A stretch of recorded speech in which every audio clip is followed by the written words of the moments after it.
आइए दोस्त, पर्यावरण अध्ययन शिक्षण। तो आसपास जो है ना, पर्यावरण के हम आसपास आसपास शब्द लुकिंग अराउंड, आसपास अंग्रेजी में looking around, EVS full form environmental studies. फिर देखें अगला पेज।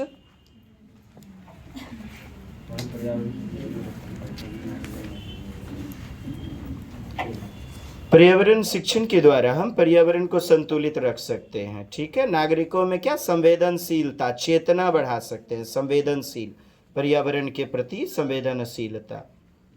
पर्यावरण शिक्षण हमें पर्यावरण और मनुष्य, किसमें, पर्यावरण और मनुष्य की क्रियाओं के बीच संबंध को दर्शाता है। पर्यावरण शिक्षण से हमें ज्ञात होता है कि पर्यावरण के घटक कैसे, जैविक घटक, जिंदा वाले, लिविंग, बायोटिक, जानवर, पशु पक्षी, पेड़ पौधे, कीट पतंगा, और अजैविक जैसे प्रकाश, बेंच, डेस्क, कलम, कॉपी, किताब, ये सब अबायोटिक हैं, हमारे लिए क्यों आवश्यक हैं। तो पर्यावरण मतलब क्या परिभाषा होगी, बायोटिक और अबायोटिक का संकलन। पर्यावरण शिक्षण हमें प्रदूषण और उससे होने वाले दुष्प्रभाव, इफेक्ट के विषय में भी बताता है। पर्यावरण शिक्षण के उद्देश्य, तो पियाजे के कथन के अनुसार बच्चे दुनिया के बारे में अपने ज्ञान का समझ विकसित करते हैं, सृजन करते हैं। और पियाजे ने यह भी कहा कि भौतिक संसार पर अनुक्रिया करते हैं, अंतःक्रिया करते हैं, अनुक्रिया करते हैं। आइए, निम्न उद्देश्य हैं, क्यों आखिर पर्यावरण शिक्षण यानी टीचिंग एनवायरनमेंट का करना चाहिए एक शिक्षक को, क्यों आखिर।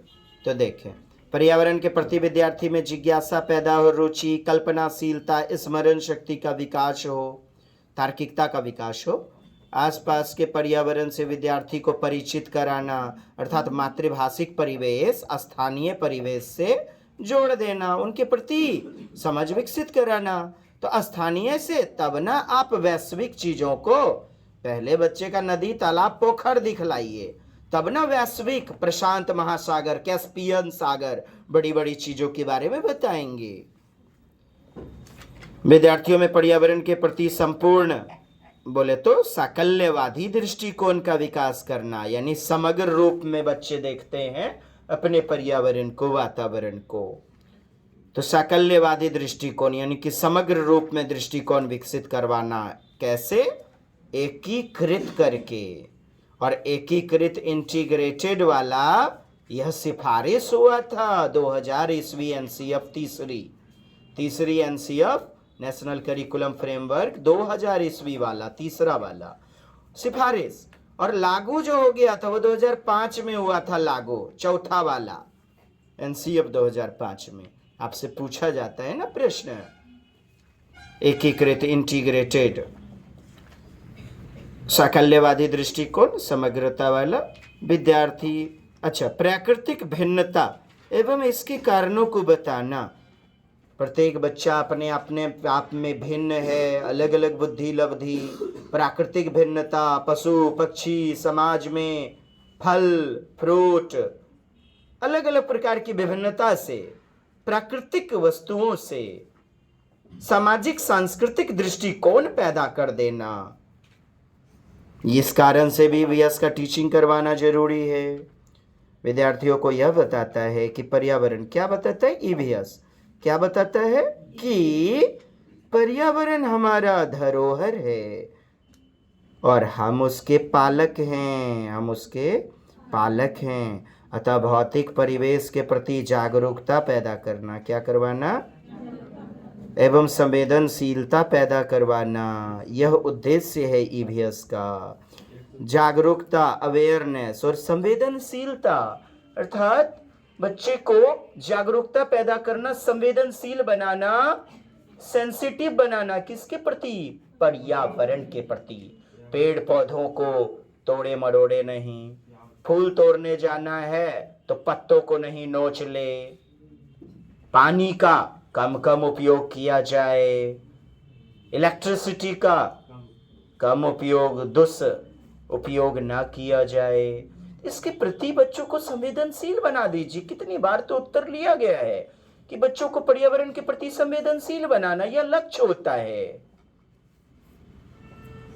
विद्यार्थियों में सामाजिक परिवेश, सामाजिक परिवेश यानी सामाजिक चीजें क्या पर्यावरण नहीं है? माता पिता क्या पर्यावरण के घटक नहीं है? विद्यालय, कोचिंग इंस्टीट्यूट, खेल का मैदान, कजली किरनी बबतिया सुनतिया फुलेसरी दुखनी नन्हकी, ये सब कहाँ के घटक हैं? फैक्टर समाज के ही तो आ गया सामाजिक परिवेश या सामाजिक परिप्रेक्ष्य के प्रति जागरूक एवं संवेदनशीलता विकसित करना उत्तर में ले लिया जाता है। उनमें सामाजिक मूल्य एवं भावनाओं का विकास करना, क्या करना? सामाजिक मूल्य, लड़ाई झगड़ा नहीं करना चाहिए, दांत नहीं हपकना चाहिए, हा, दांत नहीं हपकना है बबुआ, है थूक नहीं फेंकता है, दूसरे की चीज को नहीं चोराना है। देखे सर जी हो किताब चोराई ले तो उसके बच्चों में कहीं ना कहीं सामाजिक मूल्य विकसित नहीं है। एकता, अखंडता, सौहार्दता, राष्ट्रीयता, देश प्रेम की भावना, बंधुत्वता, सौहार्द वातावरण, सहयोगात्मक गतिविधि, एक दूसरे के साथ मिल बांट के रहना, ये सब क्या है? सामाजिक मूल्य। तो इसको विकसित करना चाहिए ताकि बच्चे कर सकें क्या? सामाजिक स्वस्थ स्पर्धा, हेल्दी कंपटीशन। कैसा स्पर्धा? कभी भी स्पर्धा खाली छुच्चा छुच्ची नहीं लेंगे। इसमें बच्चा एक दूसरे को नीचा दिखाने के लिए उसकी चुगली भी कर सकता है, टीचर का कान भी भर सकता है। 3-4 रोज पहले 2 बच्चा झगड़ा कर लिया, मार दिया एक फाइट, अपने आकर के सर जी को बोल दिया, सर जी हो वहीं हमरा मारी दलखो उल्टे। अब उसको नीचा दिखाने के लिए प्रतिस्पर्धा करेगा, जीवन भर प्रतिशोध लेगा।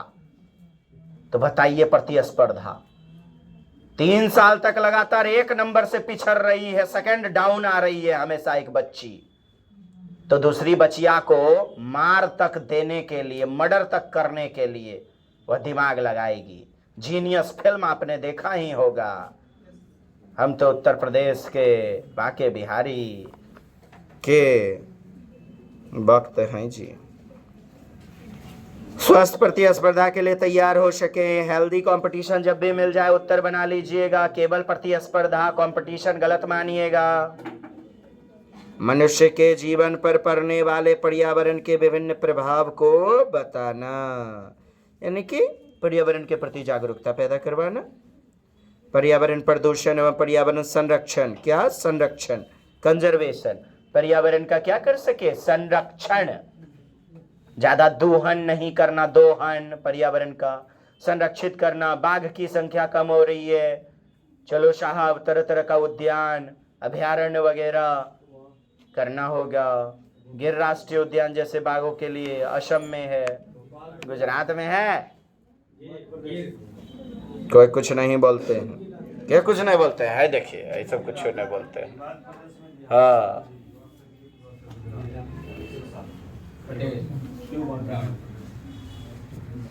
चलिए आगे बाहर जाते हैं जी।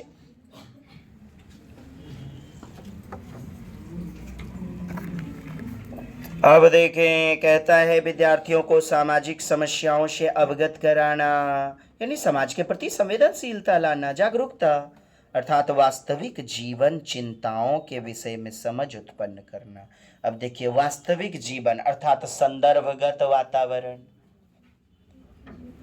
सुसंगत वातावरण, उनसे जोड़ के अंतःक्रिया करवाना। तो वास्तविक जीवन समस्याओं की चिंता से विषय में समझ उत्पन्न करवा दीजिए बच्चों को। यह भी तो ईवीएस का लक्ष्य होगा दोस्त। नेक्स्ट,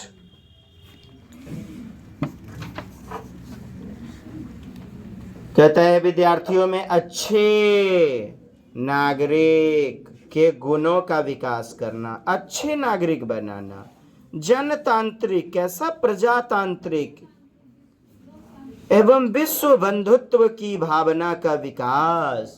भाईचारा, बंधुत्व, सौहार्दता और कोलैबोरेटिव लर्निंग में, सहयोगात्मक गतिविधि में यही तो होता है।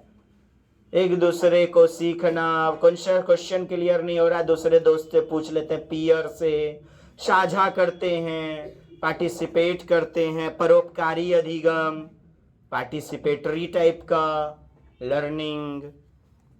तो विश्व बंधुत्वता की भावना का विकास।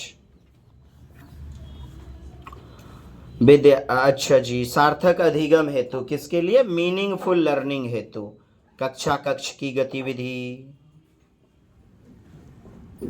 अर्थात एक्टिविटी को विद्यालय के चार दीवारी के बाहर के परिवेश से जोड़ना एवं उनको प्रश्न पूछने के लिए अभिप्रेरित करना।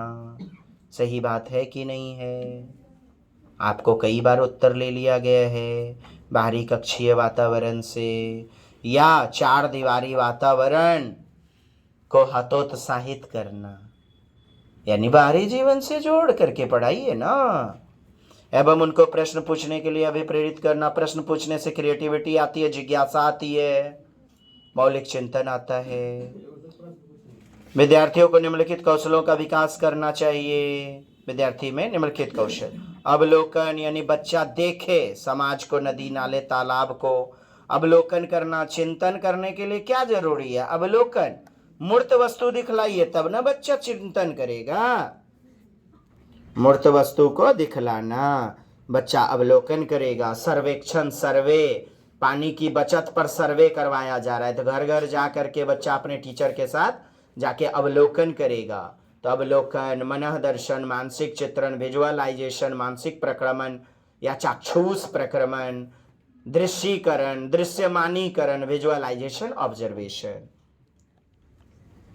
अवलोकन करवाना। पहचान, तो अवलोकन करेगा, पहचानना सीखेगा, वर्गीकरण भी करना सीखेगा, वस्तुओं में अंतर उत्पन्न करना, जानकारी इकट्ठा करेगा, अपने अवलोकन को दर्ज करेगा, यानी दर्ज करना बोले तो रिकॉर्डिंग करना, कॉपी किताब आदि में लिख लेना, डायरी वगैरह में। आगे पढ़ते हैं उपरोक्त कौशलों। जी, उपरोक्त कौशलों से विद्यार्थी पेड़ पौधे, जानवरों या अन्य चीजों को गौर से देखते हैं, उनकी पहचान करके उनके विषय में जानकारी एकत्रित करता है और तत्पश्चात उनके बारे में लिखता है, रिकॉर्ड करता है। जैसे परिवहन के साधनों का अवलोकन करके कोई बच्चा यह पहचान लेता है कि कोई वाहन तेल, पेट्रोल, डीजल से चलता है या फिर बिना तेल के। उनका एक वर्गीकरण सूची बना लिया बच्चे ने। वस्तुओं का विभेदीकरण करना, उसके बाद वह तेल से चलने वाले, अच्छा, वस्तु का विभेदीकरण। अब यहाँ तो सही होगा ना, चूंकि तार्किक चिंतन होगा, लेकिन बच्चों का विभेदीकरण करिएगा क्या? उनकी योग्यता के आधार पर? गलत होगा, लेकिन समझ में नहीं करते। विभेदीकरण, वर्गीकरण, अलगाव पैदा करना योग्यता के आधार पर, ऐसा नहीं करना है। करना क्या है?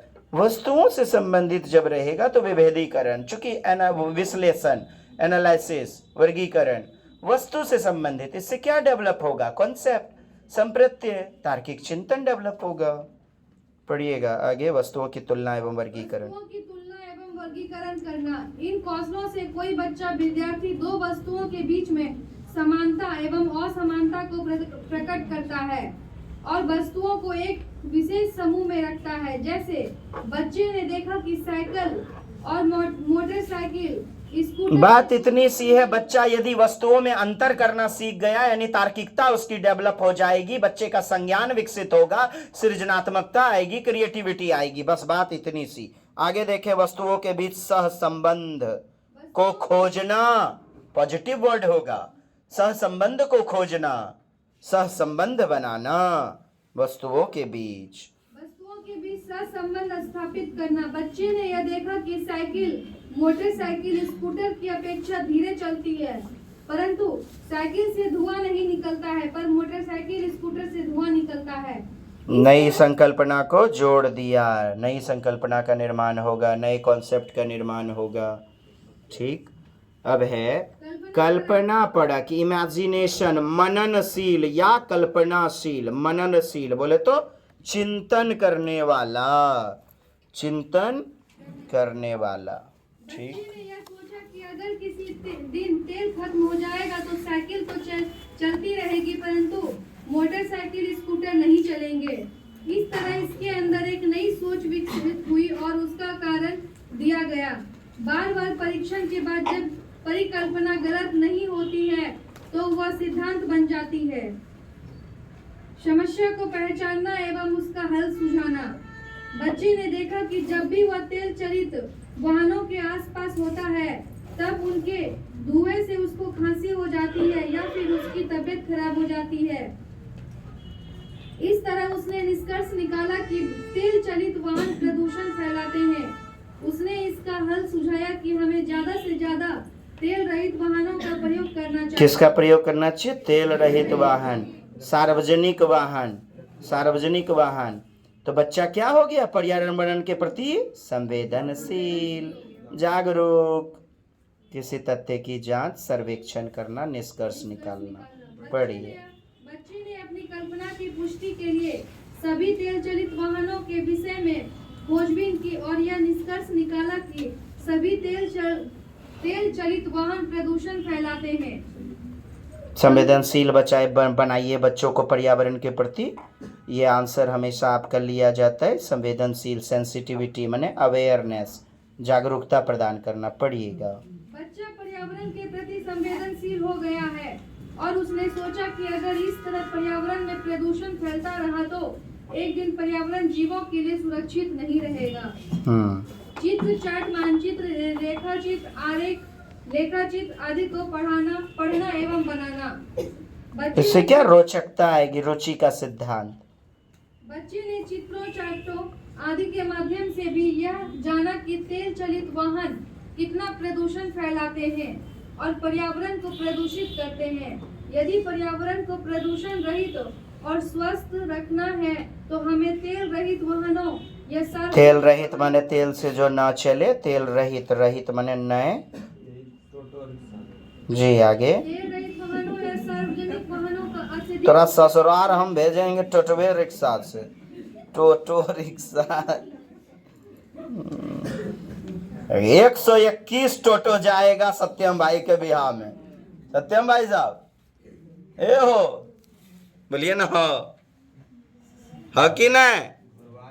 गौर से देखिए इन शख्स महानुभाव को। रात को जाएंगे सर। रात पे अभी तो टोटो रिक्शा बोल रहे थे। अच्छा, तेल रहित। हम तो कहते बैलगाड़ी चलेगा, ठीक रहेगा। चलिए आगे पढ़ लिया जाए। पढ़ लेते हैं। कौशल वह कला है जिससे हम किसी चीज को ठीक प्रकार अच्छी तरह करना सीखते हैं। कौशल दो प्रकार के होते हैं, जन्मजात और उपार्जित। जन्मजात, जन्मे से मम्मी पापा से मिल गए, जीन से, जेनेटिक्स से। अच्छा, जो हमने समाज में रह के सीखा यानी उपार्जित। ये बोले तो कौशल दो प्रकार इसके होंगे। उपार्जित वाला जो अर्जित हम करेंगे समाज से, एगो जन्मजात होगा और दूसरा उपार्जित होगा। अर्जित करेंगे हम समाज से, सामाजिक गतिविधियों से। जी। जन्मजात कौशल हमारे अंदर जन्म से होते हैं, जैसे हंसना, रोना, उठना, बैठना इत्यादि। मूल प्रवृत्ति जन्मजातः अस्ति। तो जो चीज़ें हंसना, रोना, उठना, बैठना जो हमें कोचिंग, यूनिवर्सिटी, मम्मी पापा ने नहीं सिखाया, और उपार्जित कौशल जो वातावरण, सामाजिकरण से सीखते हैं। उपार्जित कौशल हम वातावरण के मौके मिलने पर सीखते हैं। उपार्जित कौशलों को सीखने के लिए हमें अभ्यास करना पड़ता है, जैसे भाषा सीखना, चीजें बनाना, वाहन चलाना, खेलना आदि। कोई भी कौशल किसी खास वर्ग या लिंग से निर्धारित नहीं होता है। नहीं करना है ऐसा नहीं कि लड़कियां जो है ना एगो कौशल, गणित का कौशल सीख लेगी, लड़के नहीं सीखेंगे, या लड़के सीख लेंगे लड़कियां नहीं थे, तो लिंग पूर्वाग्रह हो जाएगा। इसलिए ऐसी गतिविधि को नहीं लेना है। किसी वर्ग या लिंग का व्यक्ति कोई भी कौशल अभ्यासोपरांत सीख सकता है। किसी भी वर्ग या लिंग का व्यक्ति रोता है, हंसता भी है, उठता बैठता भी है। इस प्रकार किसी भी वर्ग या लिंग का व्यक्ति किसी भी भाषा को सीख सकता है, किसी भी वाहन को चला सकता है, कोई भी कार्य कर सकता है या भोजन पका सकता है आदि। इसलिए हमें वर्ग विभेदता या लैंगिक विभेदता को नहीं मानना चाहिए। नहीं मानना चाहिए, नहीं करना चाहिए, है ना। लिंग भेदभाव कि लड़कियां नहीं कर सकती हैं, लड़के कर सकते हैं, तरह तरह की चीजें। एनसीईआरटी का पर्यावरण अध्ययन आसपास की पुस्तकों में ऐसे कई उदाहरण हैं जो वर्ग या लैंगिक रूढ़िवादिता को चुनौती देते हैं। क्या देता है दोस्त? चुनौती चुनौती। किसको देता है चुनौती? लिंग रूढ़िवादिता को, लिंग असमानता को, लिंग पक्षपात को, लिंग पूर्वाग्रह को क्या देता है? चुनौती। तो ये पॉजिटिव हो जाएगा। यानी लिंग रूढ़िवादी को चुनौती देके समावेशी कक्षा में क्या कीजिएगा? सुसाधित समावेशी कक्षा को बढ़ावा, समावेशी कक्षा को, इंक्लूसिव क्लासरूम को देंगे हम समावेशित, आत्मसात्करण करेंगे, एजिमुलेट करेंगे। तो लैंगिक रूढ़िवादिता, जेंडर स्टीरियोटाइप को चुनौती देना, असमानता को चुनौती, लिंग विभेदता को चुनौती दीजिएगा, तो ये पॉजिटिव हो जाएगा। इसलिए ऐसे उत्तरों को चुन लेना है आपको। जब लिखा रहेगा लिंग विभेदता को चुनौती दिया जा रहा है एक शिक्षक के द्वारा, माने लिंग समानता करवाया जा रहा है, लड़के लड़की दोनों को समान रूप से सोच समझा जा रहा है। आपने कई प्रश्न देखे होंगे, कल हमने शाम में चर्चा भी किया था 6 to 8 वाले में। आगे बढ़े। सीखने की प्रक्रिया को प्रभावित करने वाला, इफेक्ट डालने वाला कौन होगा? किसी भी बच्चे विद्यार्थी के सीखने की प्रक्रिया निम्नलिखित कारकों से प्रभावित होती है। पहला, व्यक्तिगत कारक। व्यक्तिगत, उसकी अपनी इंडिविजुअल रुचि बुद्धि के हिसाब से भी हो सकती है प्रभावित, उसकी परिपक्वता के अनुसार हो सकती है, उसकी अपनी अभिप्रेरणा या सेल्फ स्टडी उसने कैसा किया है उस हिसाब से भी प्रभावित हो सकती है। और एगो वातावरणीय बोले तो सामूहिक वाला, एक तो व्यक्तिगत हो गया। व्यक्तिगत कारक, इन कारकों में निम्नलिखित कारक आते हैं: बुद्धि, रुचि, इच्छा, दृढ़ता, परिपक्वता, अभिप्रेरणा, अभ्यास, चिंतन, थकान, स्व अध्ययन की विधि। वातावरणीय कारक, ये कारक निम्नलिखित हैं। ये थकान आ गया बच्चे में, एकदम तुरंत तनी देर पढ़ा हाफी फाड़ने लगा, एकदम से थक गया बच्चा, तो पठार बन जाएगा अधिगम का। वातावरणीय कारक, एनवायरमेंटल फैक्टर। परिवार, विद्यालय और समाज का वातावरण, ये सब तो समाज की ही गतिविधि, समाज की तो घटक हैं।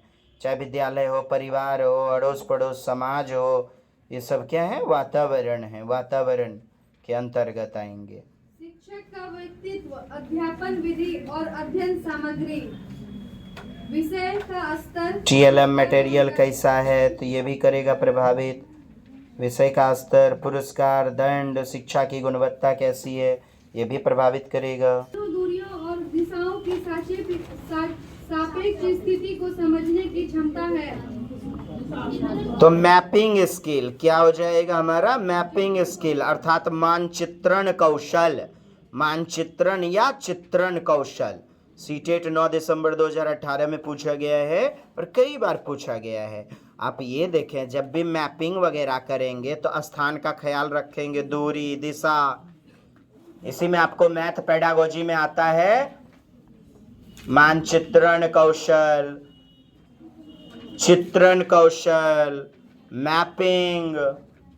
साथ ही साथ आता है पोजिशनल थॉट अर्थात स्थानिक चिंतन को बढ़ावा देना, 3D मटेरियल का प्रयोग करवाना, त्रिविमीय विचार क्षमता को प्रोत्साहित करना।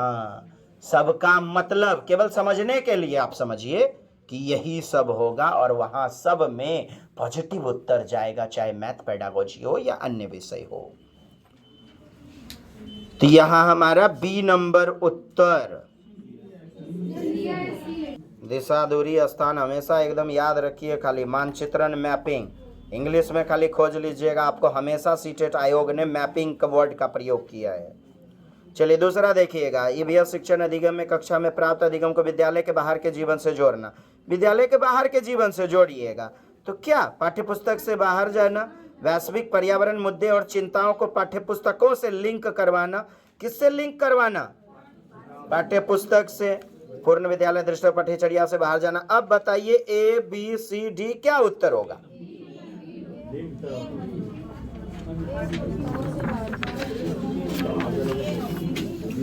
मुझे एक बात नहीं समझ में आ रही है कि आप बड़े मुद्दों को लीजिएगा ना, समृद्ध कीजिएगा, जीवन से जोड़ना, यानी कि वैश्विक पर्यावरणीय मुद्दे और चिंताओं को पाठ्यपुस्तक से लिंक करवाना। 1 नंबर विकल्प पाठ्यपुस्तक बाद, ये तो इंक्लूडेड है वैसे भी बी में, तो बड़ा विकल्प चुनिए ना दोस्त, वैश्विक पर्यावरण मुद्दा। अभी तो आपने पढ़ा कि वैश्विक पर्यावरणीय मुद्दों को बच्चों के जीवन का एक भाग बनाइए। वैश्विक मुद्दा एवं चिंता यानी उसके प्रति संवेदनशीलता को बच्चों को साथ जोड़ना, और पाठ्यपुस्तक के ज्ञान को आप लिंकिंग करते हैं, जोड़ते हैं बाहरी दुनिया से, तो बी नंबर तो ठीक है। 3rd नंबर EVS पाठ्यपुस्तकों में सपेरों पर एक अध्याय है। अब देखिए 5वां अध्याय में हमने कई बार बोला है सपेरा, जैसे कालबेलिया, राजस्थान में जो समाज है कालबेलिया सांपों को पकड़ता है। मुखिया सरपंच किसी के घर में सांप निकल गया, जो जो जो जो जो जोगिंद्रा के बोले ले अभी पकड़ तो सांप, तो आया सांप पकड़ा उसने, बाबू नूनू की तरह अपने बेटे की तरह सांप को रखता है। सांप को मारेगा नहीं, सांप पकड़ के जाके जंगलों में छोड़ देगा वो। ये आपका दूसरा नंबर, ये देखिए कितना बेहतरीन फंसाया है कि वैश्विक पर्यावरणीय मुद्दे को स्थानीय से वैश्विक। मैं कहता हूं आप विदेश की बातों को या महासागर, प्रशांत महासागर या अन्य चीजें आप पर्यावरण से न जोड़िए।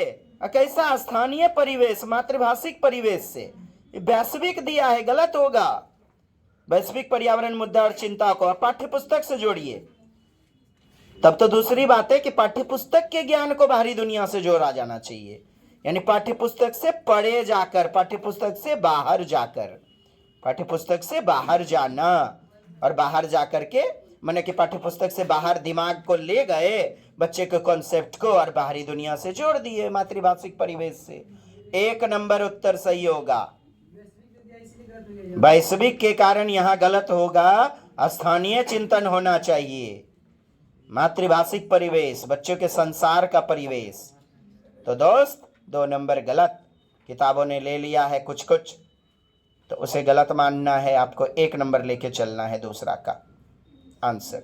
पाठ्यचर्या करिकुलम से बाहर जाना, ये ऐसी बातें नहीं है। चलिए तीसरा नंबर देखिएगा, सपेरा। तो मैं बता रहा था सपेरा। अच्छा, कालबेलिया एक प्रकार का डांस होता है,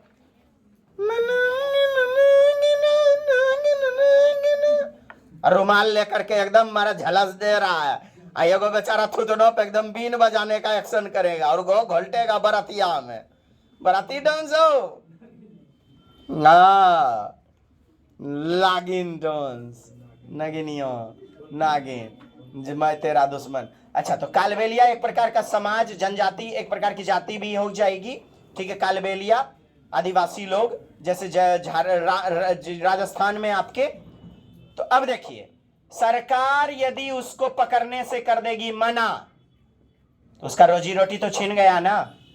जिसके घर में सांप निकलता है वो उसको पकड़ता है और उपहार स्वरूप उसको अनाज वगैरह या पैसा वगैरह दे दिया जाता है, उसी वजह से वो अपनी जीविका प्रदान करता है। तो मुझे बताइए, सरकार को वैकल्पिक व्यवसाय मुहैया करना चाहिए कि नहीं?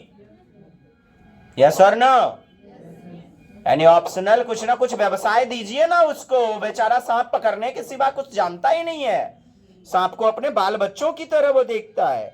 आइए, तो संवेदनशील कैसे बनाइएगा? सपेरों पर एक अध्याय दिया है 5वीं क्लास के नोट्स में, और हमने उसमें पढ़ाया भी है सपेरों के लिए, क्योंकि बच्चे इन्हें अक्सर नहीं देखते हैं। सपेरों के सांपों को नुकसान नहीं पहुंचाएं और उन्हें अपनी आजीविका, लाइवलीहुड, रोजी रोटी से वंचित करने से पहले विकल्पों को प्रदान करने की आवश्यकता है। सी नंबर उत्तर होगा।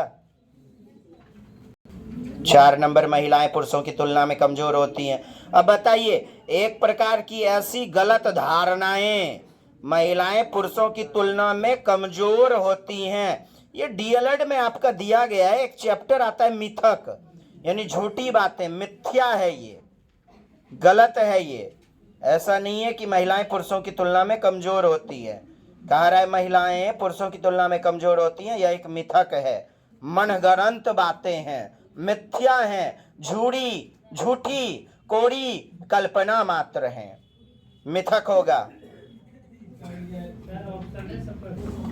5वां नंबर, कक्षा 4 की एक शिक्षिका ने अपने विद्यार्थियों से कहा, कुछ वयोवृद्ध लोगों से यह पूछिए, यानी समाज के कुछ समवयस्कों से, बूढ़े वृद्ध से यह पूछिए, माने सामाजिक गतिविधि, सामाजिक अंतःक्रिया, कि जब वे जवान थे तो क्या उन्होंने कुछ ऐसे पौधे देखे थे जो आजकल नहीं दिखाई दे रहे हैं।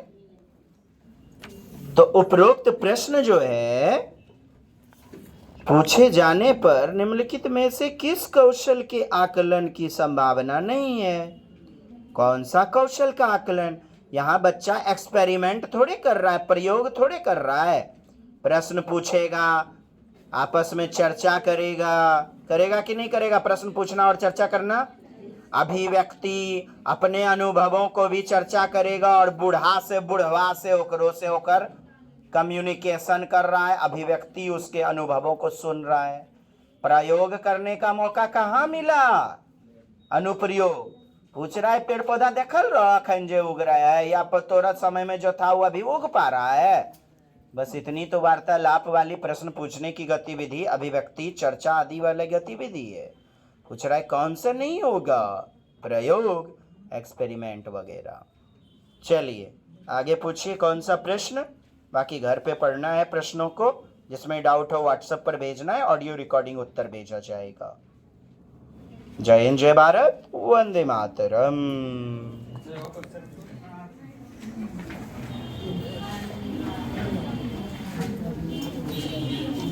हाँ जी, अगला प्रश्न पूछिए। 6 नंबर, क्या है 6 नंबर में?